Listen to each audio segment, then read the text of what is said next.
guys, it's HG Hero or Darth here. Today's video is actually going to be your guide to getting better at King of the COOP. Yeah, it isn't my normal content borrowing, some call it, from creators. Yeah, it's okay. He lets me when I ask. Alright, what else was in the intro? I'm forgetting something. Oh yeah, don't forget to like and subscribe. Yeah, it's a bad joke. But it does really mean a lot, and knowing that this video was informative or made you happy and you're willing to come back, it means the world. So let's roll the intro and start the video.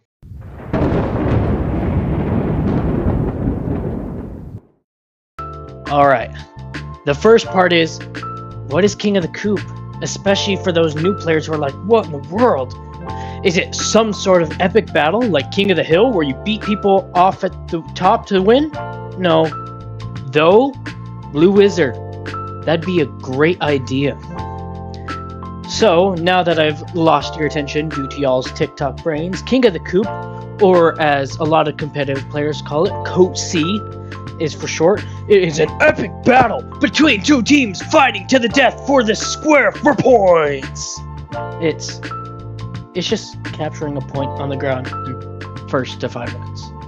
That's the simple part. Now to the difficult part, the weapons and strategy to help win every King of the COOP match. Alright, so the weapons can be classified into 3 classes, and it's relatively easier to remember. The long range, which is the crack shot, the RPG, and free ranger. The mid range, which includes the AK and the tryhard, and the close range weapons, the scrambler and the whipper. Now, we won't talk about as much as the free ranger and the tryhard, because they're not really used in competitive COOP, so I'm not counting them.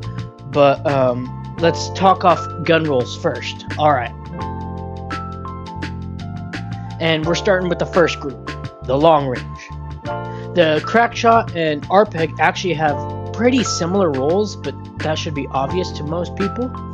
And the 3 roles can be divided into COOP control, spawn camping, and who to kill. The first 2 are simple, COOP control and spawn camping. Well, it's just killing them to help your team out. Like, come on, that's simple.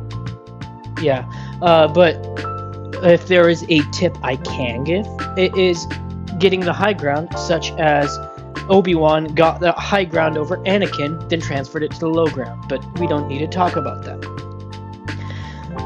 Okay, and the last step is who to kill. Example being, would you rather kill the RPG or the crack shot? For that, you'd want to kill the RPG due to its effectiveness it has over the entire match, and there are 3 levels actually for we'd call it prioritization of this as well. The first level is being the RPG. Up top, it's all its glory, like it's really, really dominant. So you need to take that out as soon as possible because it's just that good. The second level is the P90 or the Whipper, the Scrambler, and the AK. Due to their damage drop-off and their rate of fire, they're not so effective, but they are a lot more effective than the crack shot, and simply because it is one shot, and even though it's a good long range, it is not too effective in short range unless you're an absolute god. And some final tips just to help out for random things. Your gun is on your right side, so right side peeks are always more effective than left side peeks. I learned that from Fortnite. I'm not that cool, but and this is another tip for crack shots and RPGers again.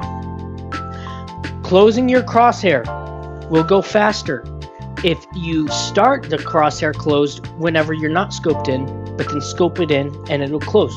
I don't know why, it's about like 1 to 2 frames faster.